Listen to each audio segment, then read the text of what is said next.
सोचो, अगर किसी ने तुम्हें एक संदूक दिया और बोला उसमें सोना है, क्या तुम उसे खोलते? आज की कहानी में इसी एक फैसले ने दो भाइयों की जिंदगी बदल दी। एक समय की बात है। हरियाली से घिरा हुआ एक छोटा सा गांव था जिसका नाम था देवनगर। गांव के चारों तरफ खेतों की हरियाली थी, मिट्टी की सुगंध थी और लोग एक दूसरे को अच्छी तरह जानते थे। इसी गांव में दो भाई रहते थे, अनुज और मनोज। दोनों एक ही परिवार में पैदा हुए थे, लेकिन उनके स्वभाव बिल्कुल अलग थे। छोटा भाई अनुज बहुत ही विनम्र, दया से भरा और ईमानदार था। उसके दिल में किसी के प्रति लालच या कपट नहीं था। वहीं बड़ा भाई मनोज बिल्कुल विपरीत स्वभाव का था। मनोज के मन में हमेशा धन और संपत्ति की इच्छा रहती थी। वो किसी भी तरह से अधिक धन कमाना चाहता था, चाहे उसके लिए उसे छल कपट ही क्यों ना करना पड़े। समय के साथ दोनों भाइयों की जीवन राह बिल्कुल अलग हो गई। अनुज ने गांव के चौराहा पर एक छोटी सी चाय और राशन की दुकान खोल ली। उसकी दुकान पर गांव के लोग चाय पीने आते, बैठकर बातें करते और घर का छोटा मोटा सामान खरीद ले जाते। अनुज सबके साथ बहुत प्यार और विनम्रता से बात करता था। लेकिन गांव के लोग अक्सर एक बात करते थे। बहुत बार लोग सामान ले जाते और कहते, अनुज भाई अभी पैसे नहीं है, बाद में दे देंगे। अनुज हमेशा हल्का सा मुस्कुरा देता और कहता, चिंता मत करो भाई, जब सुविधा हो तब दे देना। इस तरह कई बार उसकी दुकान पर उधार बढ़ता चला जाता, लेकिन अनुज कभी किसी से कठोर शब्द नहीं बोलता था।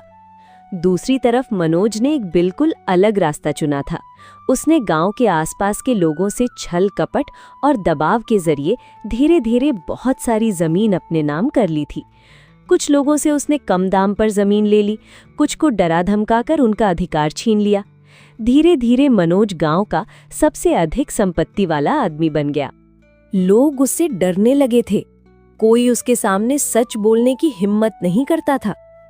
एक अजीब बात ये भी थी कि कभी-कभी मनोज भी अनुज की दुकान पर आ जाता था। अनुज, मुझे कुछ राशन चाहिए।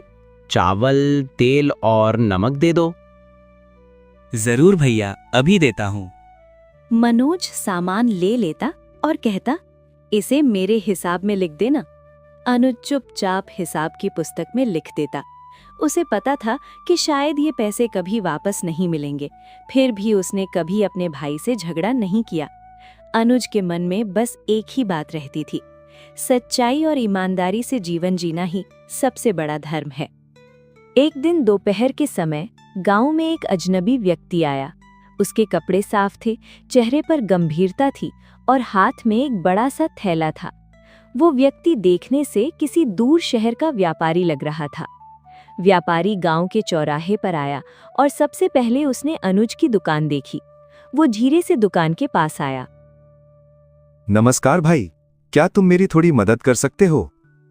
अवश्य, बताइए मैं क्या सहायता कर सकता हूँ। व्यापारी ने आसपास देखा जैसे किसी से बच रहा हो, फिर धीरे से बोला, मेरे पास एक बहुत कीमती वस्तु है। कुछ लोग मेरे पीछे पड़े हुए हैं। क्या तुम इसे एक रात के लिए सुरक्षित रख सकते हो? अनुज ने बिना देर किए कहा, चिंता मत कीजिए, आप इसे यहाँ रख दीजिए, मैं इसे सुरक्षित रखूंगा।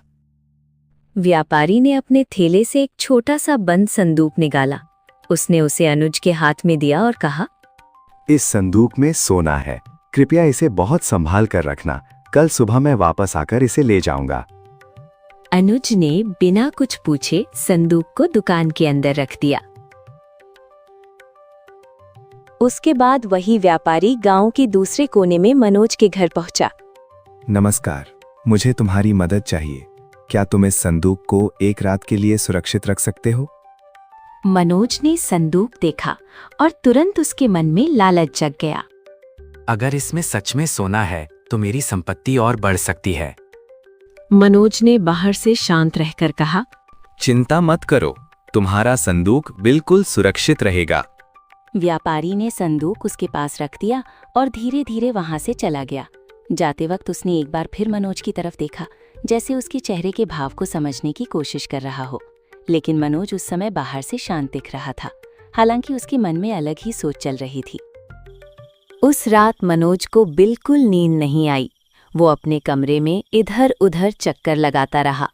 कभी वो संदूक को देखता, कभी खिड़की से बाहर अंधेरे में झांकता और मन में सोचता रहा। पता नहीं इस संदूक में कितना सोना होगा। अगर सच में इसमें सोना है तो मेरी किस्मत और भी चमक सकती है। मेरे पास पहले ही बहुत ज़मीन है, लेकिन अगर और सोना मिल गया तो मैं आसपास के और गांव भी खरीद सकता हूँ। लालच धीरे धीरे उसके मन पर छाने लगा।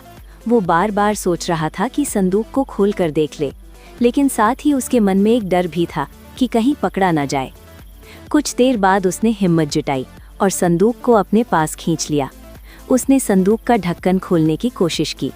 कभी वो उसे जोर से खींचता, कभी किसी छोटी छुरी से ताला खोलने की कोशिश करता, लेकिन संदूक बहुत मजबूत था। ताला बिल्कुल नहीं खुला। मनोज ने गुस्से में संदूक को जमीन पर रख दिया और मन में सोचा, ठीक है, अगर मैं इसे खोल नहीं पा रहा हूं तो कोई बात नहीं। कल जब वो व्यापारी आएगा तब मैं कह दूंगा कि रात को चोर आ गए थे और संदूक चुरा ले गए। उसने अपने आप को तसल्ली दी और मन में बोला, वैसे भी गांव में अक्सर चोरी की बातें होती रहती हैं, वो मेरी बात पर विश्वास कर लेगा। इस विचार के साथ मनोज ने संदूक को उठाया और घर के एक अंधेरे कोने में छुपा दिया, ताकि अगर कोई घर में आए तो उसे संदूक नजर ना आए। उस रात मनोज को नींद तो फिर भी नहीं आई, लेकिन वो अपनी झूठ की कहानी सोचकर खुद को शांत करने की कोशिश करता रहा।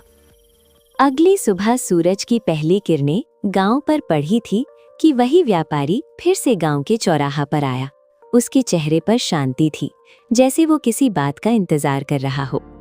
सबसे पहले वो अनुज की दुकान पर गया। भाई, क्या मेरा संदूक सुरक्षित है? जी, ये लीजिए, मैंने इसे बिल्कुल सुरक्षित रखा है। जैसे आपने कहा था, मैंने इसे दुकान के अंदर संभाल कर रखा था। व्यापारी ने संदूक को हाथ में लिया और अनुज की तरफ देखा। उसके चेहरे पर एक हल्की सी मुस्कुराहट थी, जैसे उसे कुछ समझ आ गया हो। धन्यवाद अनुज, तुमने मेरी बात का ध्यान रखा। मुझे बहुत खुशी हुई आपका सहायता करके। इसके बाद व्यापारी सीधा मनोज के घर की तरफ चल पड़ा। मनोज उस समय दरवाजे के पास ही खड़ा था, जैसे वो उसके आने का इंतजार कर रहा हो। नमस्कार, क्या मेरा संदूक वापस मिल सकता है?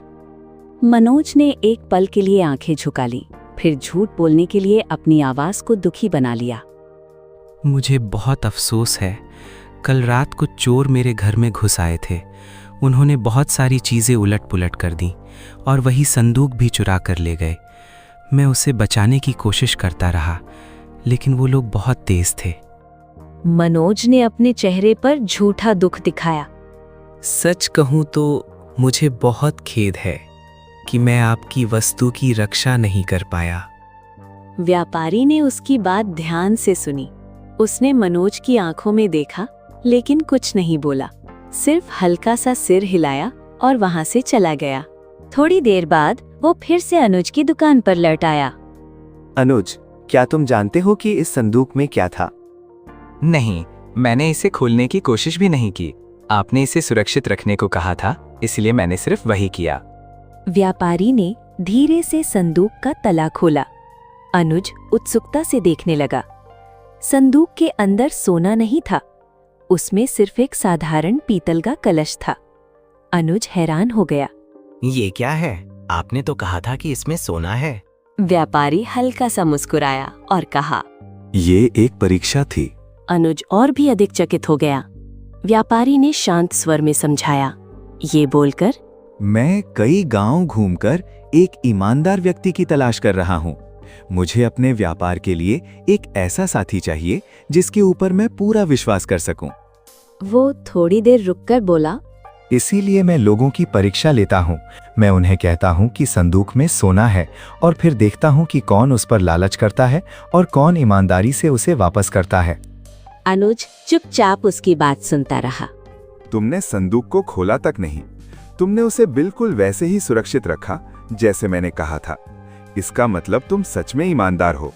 फिर व्यापारी ने अनुज की आंखों में देखकर कहा, अगर तुम चाहो तो मेरे साथ काम कर सकते हो। मैं चाहता हूँ कि तुम मेरे व्यापार में मेरे साथी बनो। अनुज के लिए ये बात किसी सपने से कम नहीं थी। ये मेरे लिए बहुत बड़ा सम्मान है। मैं पूरी ईमानदारी और मेहनत से काम करूंगा। व्यापारी मुस्कुरा दिया। समय के साथ अनुज ने उस व्यापारी के साथ मिलकर काम शुरू किया। उसकी ईमानदारी, मेहनत और विनम्रता के कारण धीरे धीरे उसका जीवन बदलने लगा। कुछ ही सालों में अनुज एक समृद्ध और सम्मानित व्यक्ति बन गया। गांव के लोग उसकी ईमानदारी की मिसाल देने लगे। उधर मनोज धीरे धीरे लोगों का विश्वास खो बैठा। लोग समझ गए कि वो झूठ बोलता है और चल कपट करता है। धीरे धीरे उसका प्रभाव कम होने लगा। एक दिन मनोज चुपचाप अनुज के पास आया। भाई, मैंने जीवन भर गलत रास्ता चुना। आज समझ आया कि सच्चाई ही सबसे बड़ा धन है। अनुज ने शांत स्वर में कहा, गलती सबसे होती है, लेकिन जो व्यक्ति अपनी गलती समझ ले वही सच में बदल सकता है। मनोज ने अपने भाई से क्षमा मांगी। इस कहानी से हमें एक गहरी सीख मिलती है। झूठ और लालच कुछ समय के लिए फायदा दे सकते हैं, लेकिन अंत में सच्चाई और ईमानदारी ही जीतती है। इसलिए कहते हैं, ईमानदारी का फल देर से मिलता है, लेकिन जब मिलता है तो जीवन बदल देता है।